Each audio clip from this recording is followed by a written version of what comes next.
Watch this simple heliconia stem turn into Ikebana! Now let's learn this traditional style of Rikka.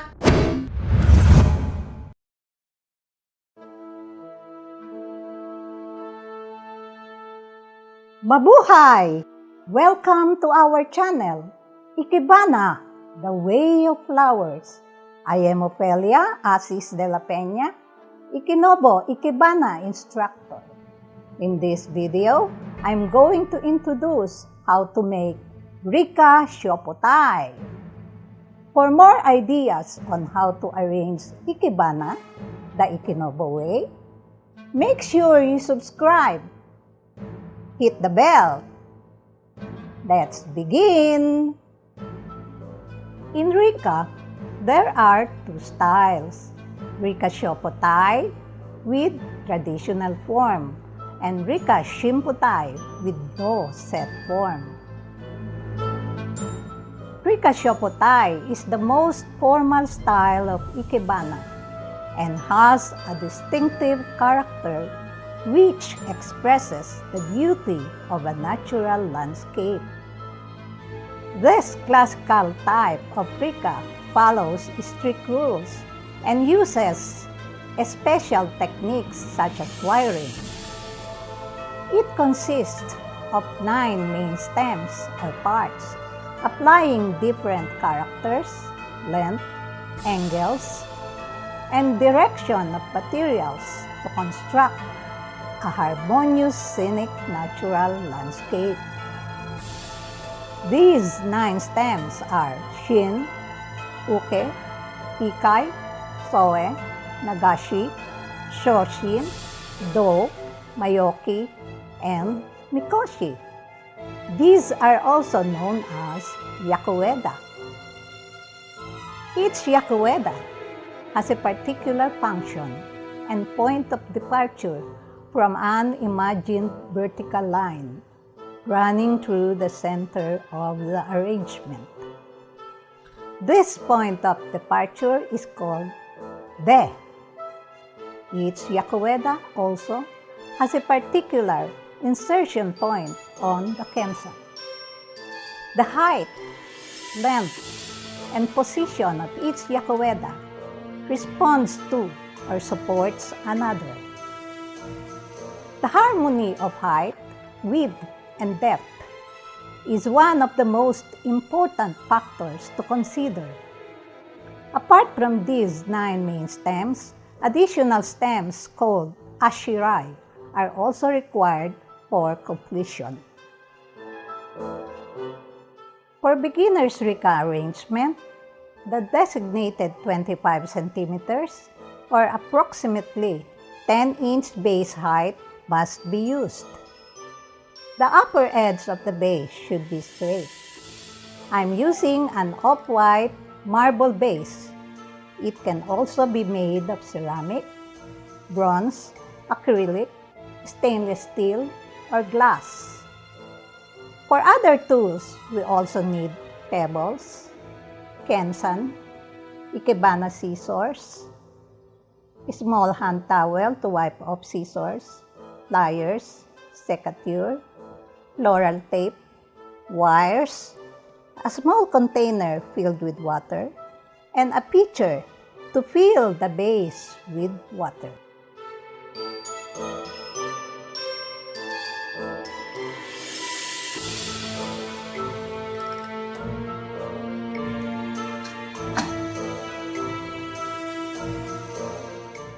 The Kenzan rests on a bed of pebbles with the tips of the Kenzan needles about 2 centimeters or 3/4 inch below the edge of the base.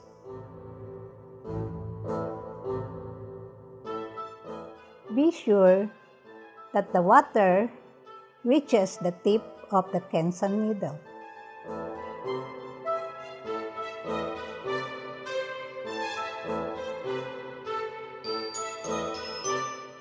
To start with the construction of Rikka Shofutai, Ikenobo Ikebana arrangement, it is important to imagine a vertical line running up through the center of Rikka. The invisible center line is called Seichusen. The Seichusen has an essential role to play in the appearance of the entire arrangement. The stem should appear clean, single, vertical line rising from the center of the Kenzan. This is called Misugiwa, literally translated as water edge.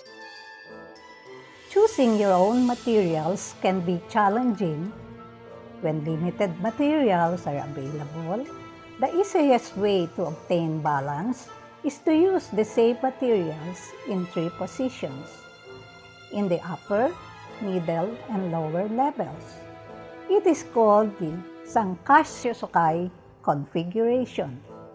This method is for maintaining good balance in the structure of a Rikka work.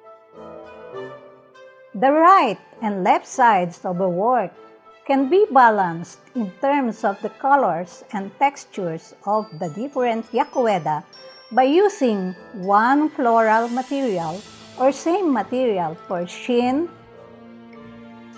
Uke, and Hikae branches, and using another same material for the Mikoshi, Soe, and Nagashi branches. The style of Rikka Shofutai is already well balanced by the shape, height, and orientation of each yakueda.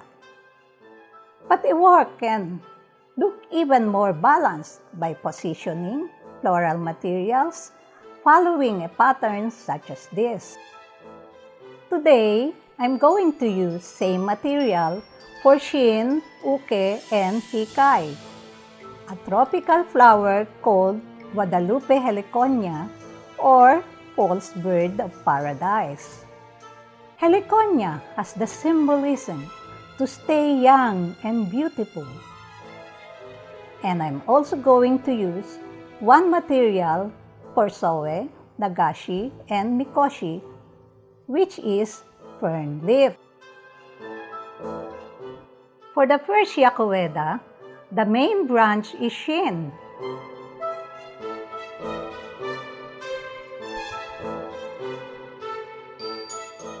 I am using 2 branches of Guadalupe heliconia to provide a strong visual strength. The height of the Shin is approximately 80 centimeters or 3 times the height of this base. This is 25 centimeters. Add 5 centimeters allowance for the distance between the Kenzan and the base edge.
The de or bending point of Shin is 1/4 the distance between the base edge and tip of Shin.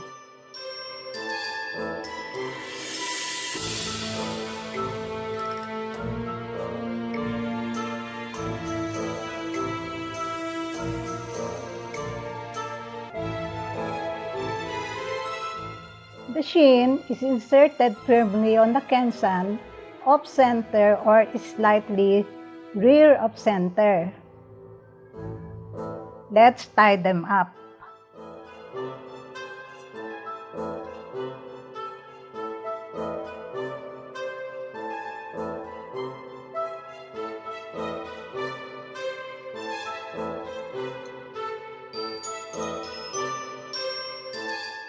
Bisugiwa is approximately 3 to 4 fingers from the edge of the base.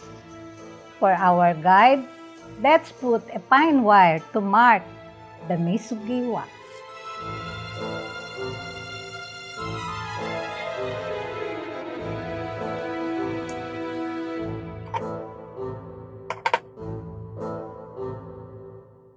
By the way, I'm arranging this towards me.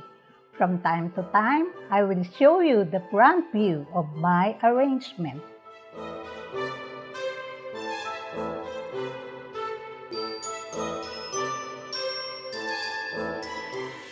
The second yakueda,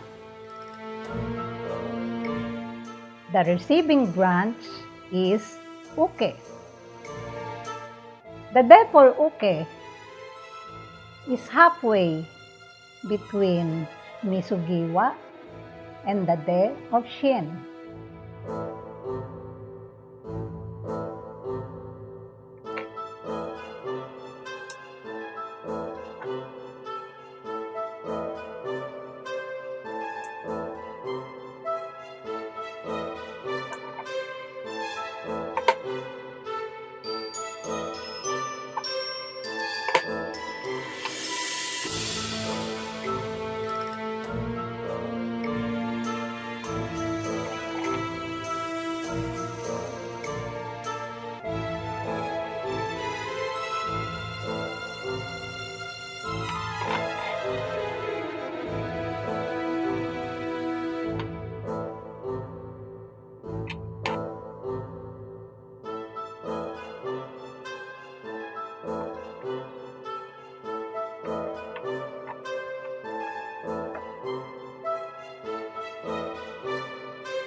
On the Kenzan, uke is inserted at the right and slightly rear of Shin.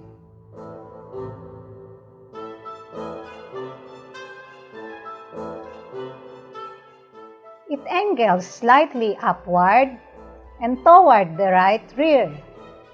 To hold Shin and uke together and upright, let's tie them up.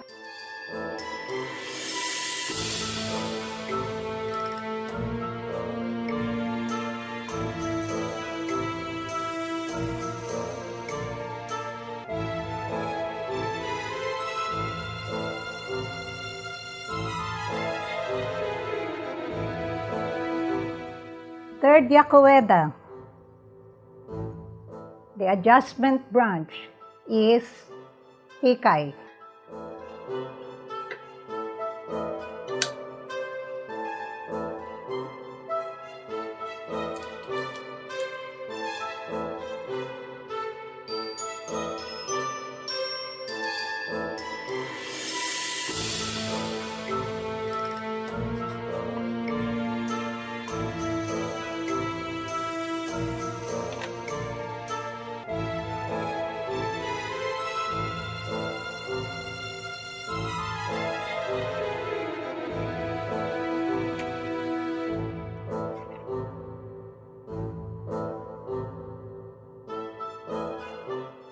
The de of Hikae is slightly higher than the level of the Misugiwa. This is the Misugiwa level, so the de must be here.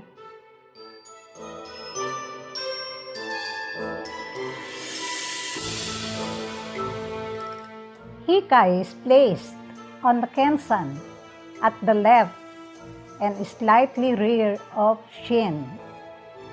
Remember to leave a space on the Kenzan between Shin and Hikae for later insertion of Soe branch.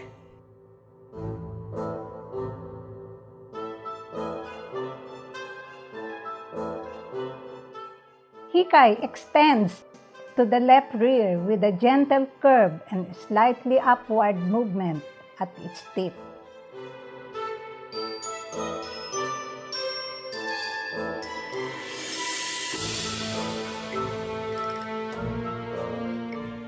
The fourth yakueda,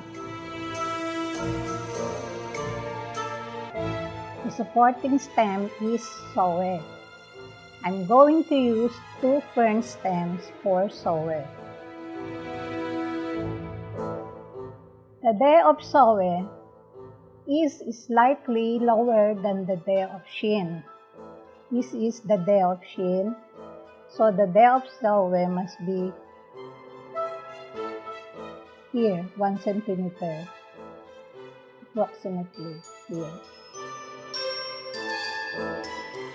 Now I'm going to begin wiring.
Since the stem of these ferns are too thin and it will be hard for us to insert it into the Kenzan, we must remedy it by inserting that thin stem to a much bigger one, like this. I got this from another plant. On the Kenzan, Soe is inserted to the left rear of Shin.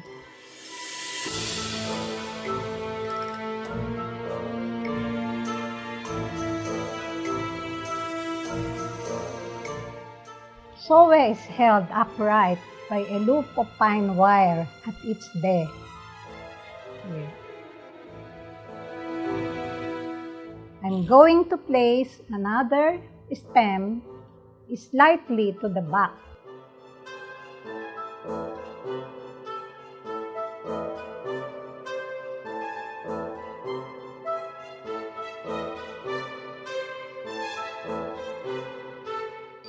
Let's tie them to the neighboring Shin stem.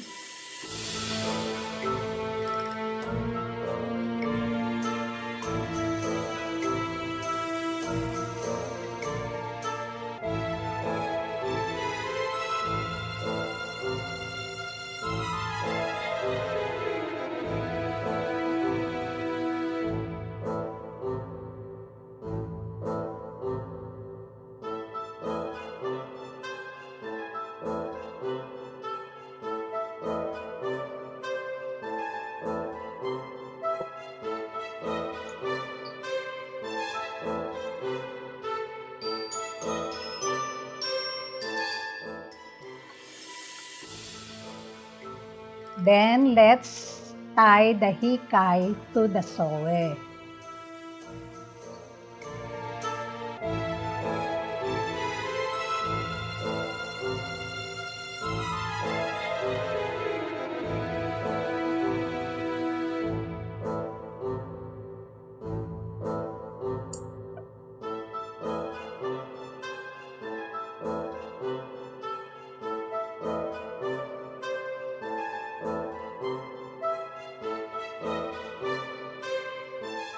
The fifth yakueda, the branch that gives stability, is Nagashi.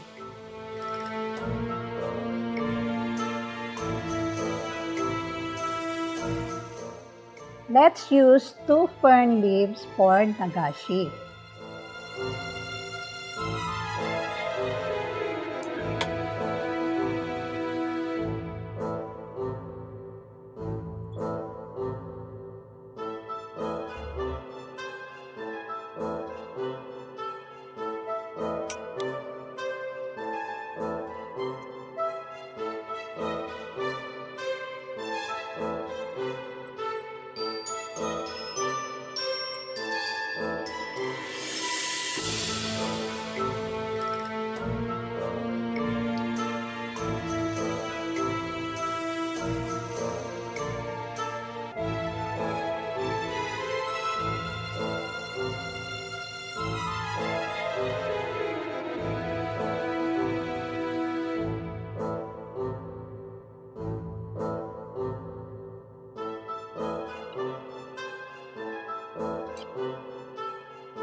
Since this stem is too thin, again, let's remedy it with this thicker stem.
The day of Nagashi is the height of the Misgiwa, which is about 3 to 4 fingers above the edge of the base.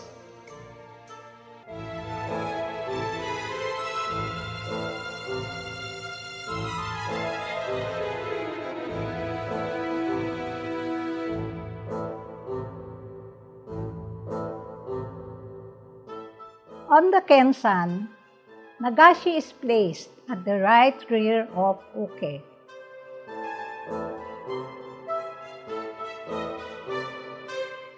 One is slightly facing forward, while the other facing backward.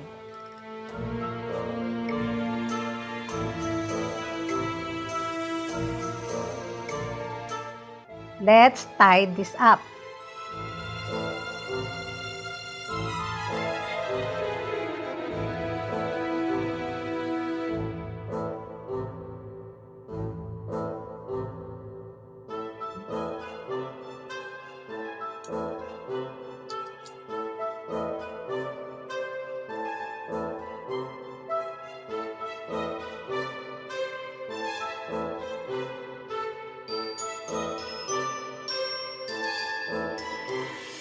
The sixth yakueda. The centerline branch is Shoshin. The Shoshin stem is straight, and its height is 1/2 the distance from the edge of the base to the tip of Shin. I'm going to use a stem of white bambs.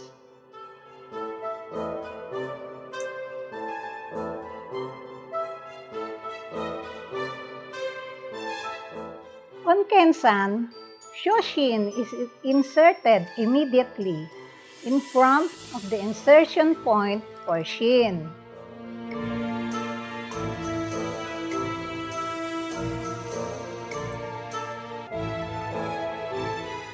Let's tie this to Shin.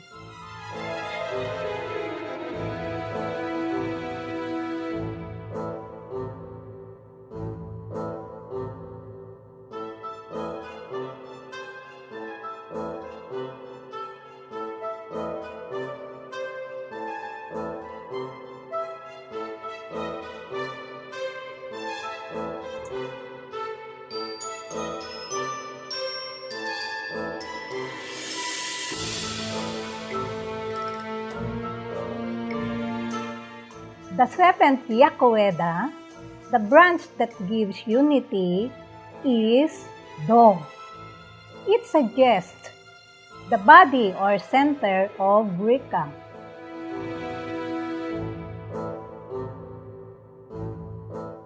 I'm going to use 3 gerberas. Do is open form of 3 stems, large, medium, and small. Now, I'm going to cut this under water.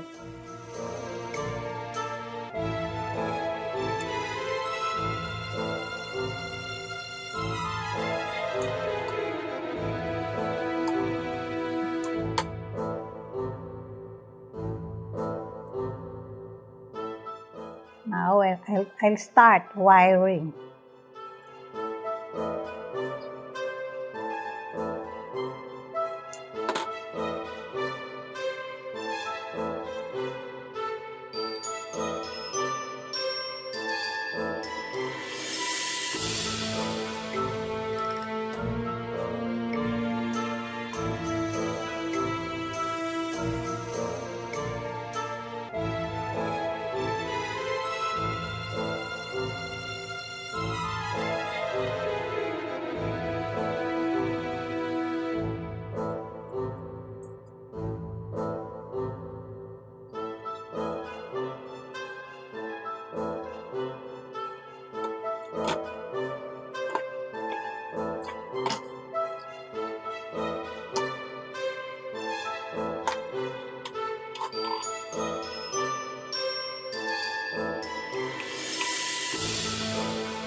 The day of Do is halfway between the day of Uke and Hikae. This is the day of Uke and this is the day of Hikae. So halfway of the two must be here. Here.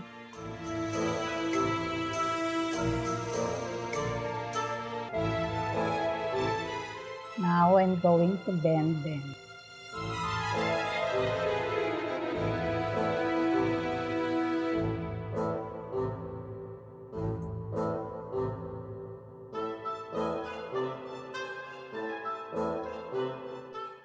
Do is placed in front of Shoshin.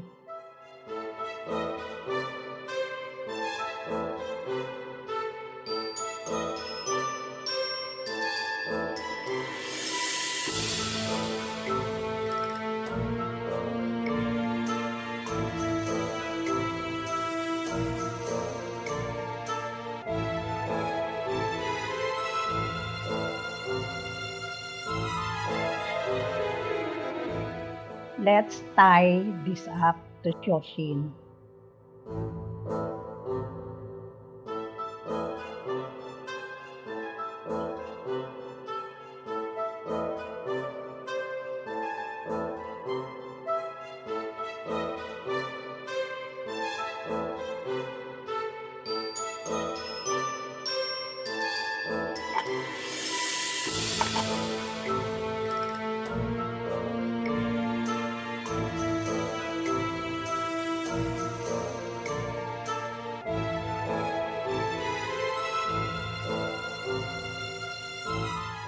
The eighth yakueda, the branch that serves as anchor, is Maeoki.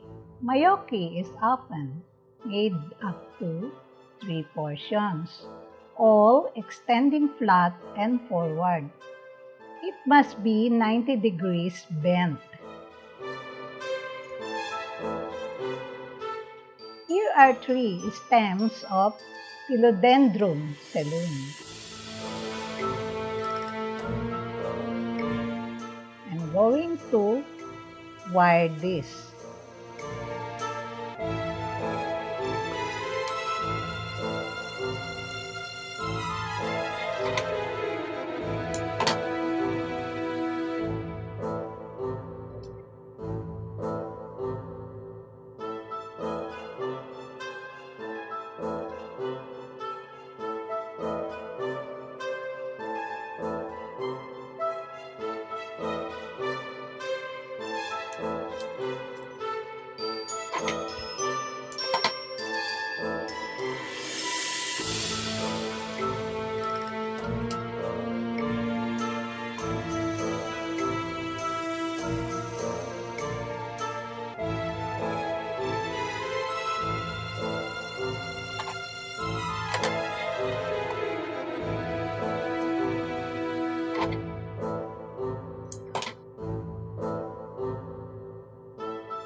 The day of Maeoki is the height of the Misugiwa.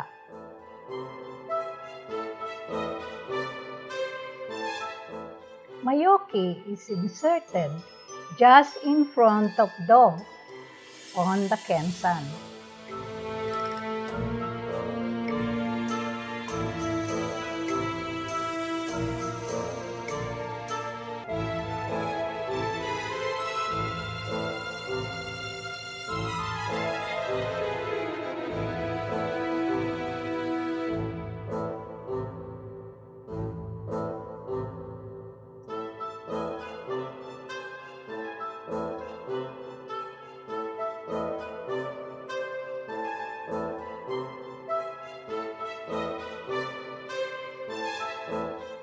Let's tie this up.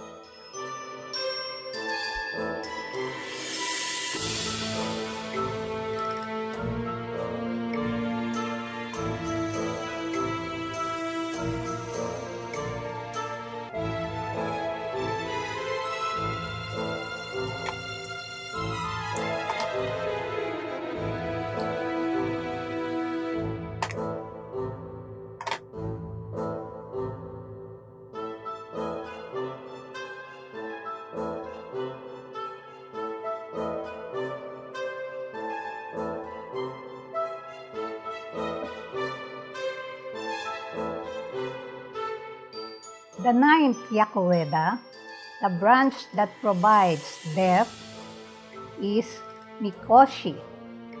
Mikoshi's stem is straight up to its de, which is just below the tip of Shoshin. On the Kenzan, it is placed just behind Shin.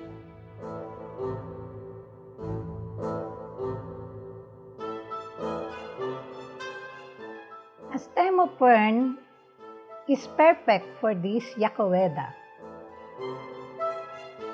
Mikoshi completes the 9 yakueda of Rikka.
Ashirai branches should be used to supplement a work by coordinating space between yakueda branches or adding color to the work. Our first Ashirai is called Kusadome or Yodome, placed at the lower part of the Rikka. Let's use purple statis.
Its de is slightly lower than that of the Hikae branch.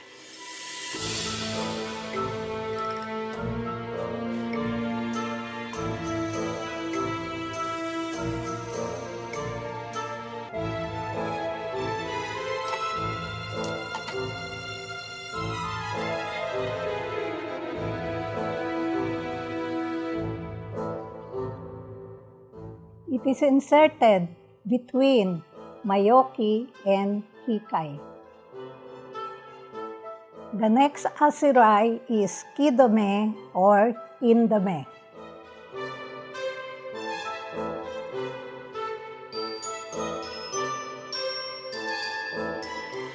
Let's use green rod. Kidome is also placed at the lower part of the arrangement.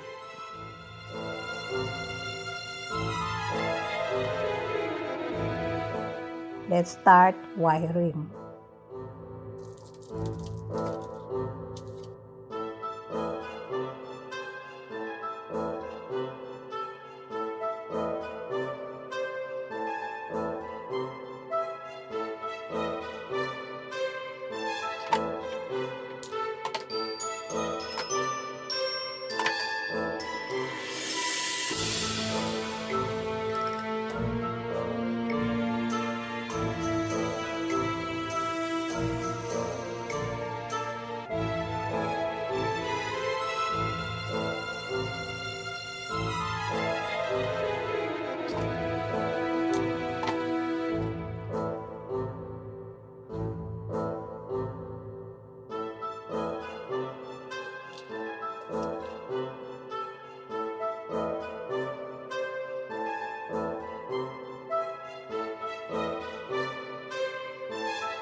Indome.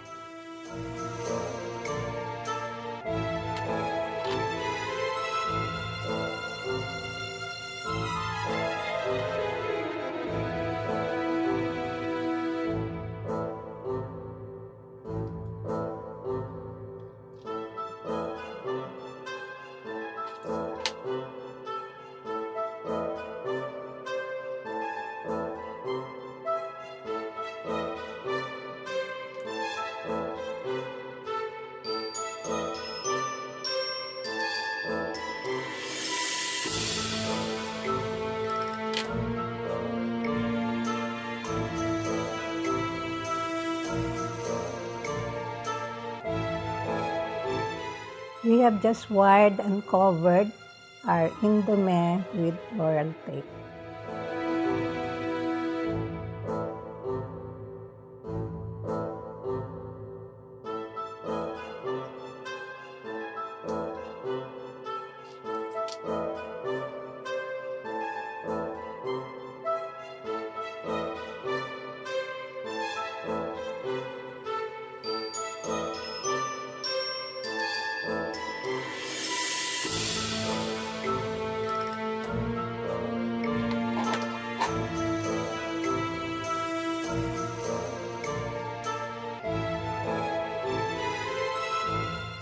Its de is slightly lower than that of the Nagashi branch.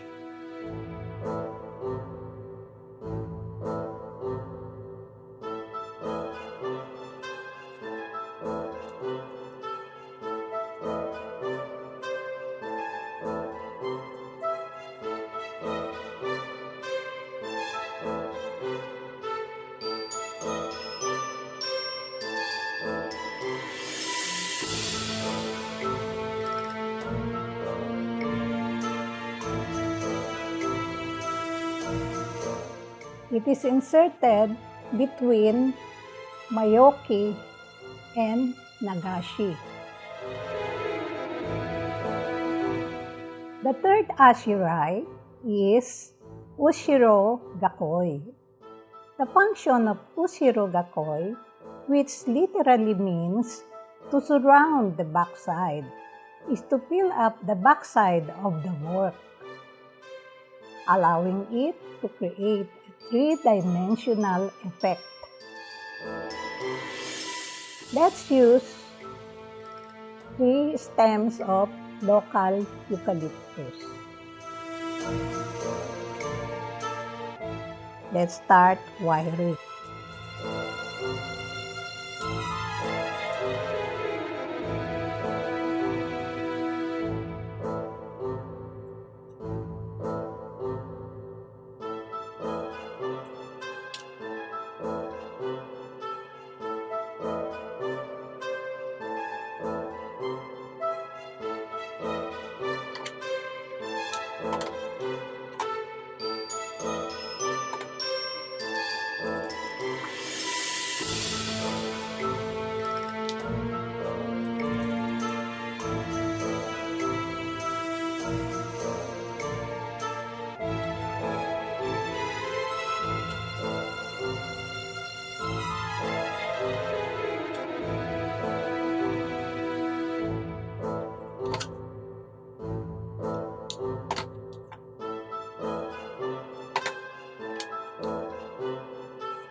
Ushiro Gakoi is inserted slightly tilted backwards, using multiple stems to finish the arrangement in the rear.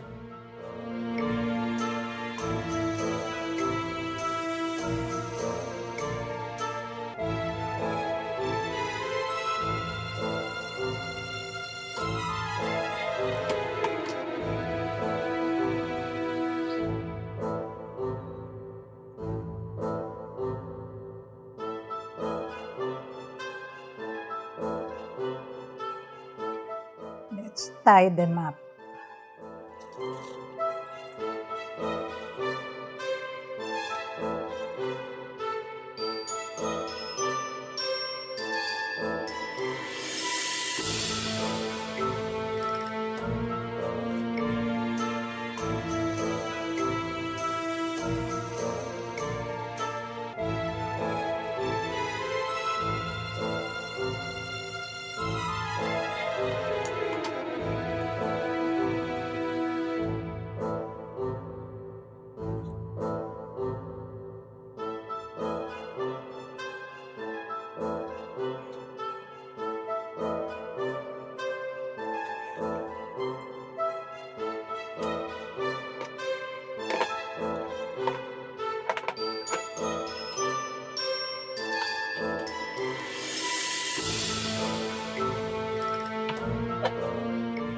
We have just finished our Rikka Shofutai basic arrangement, which is a signature style of Ikenobo.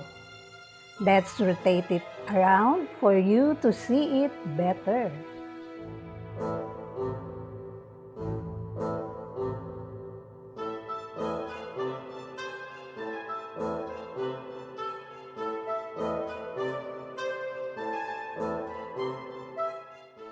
Notice the overall shape of Rikka.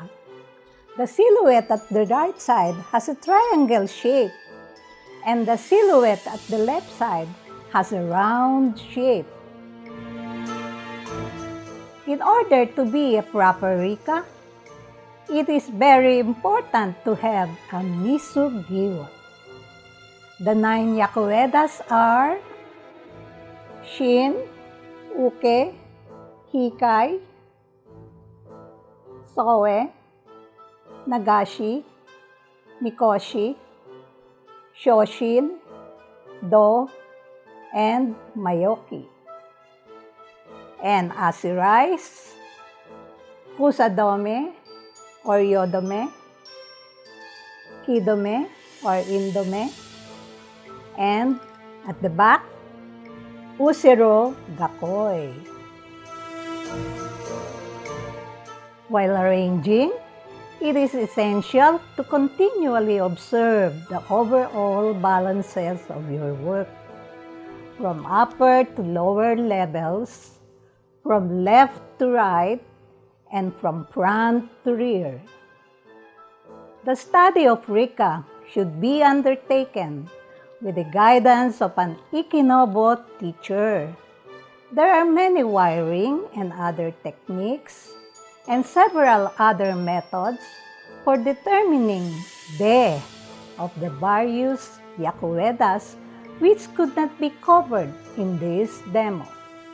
Please follow the methods suggested by your own teacher. And that ends today's lesson on Rikka Shofutai. See you in the next video. Please subscribe. Thank you for watching. Maraming salamat po.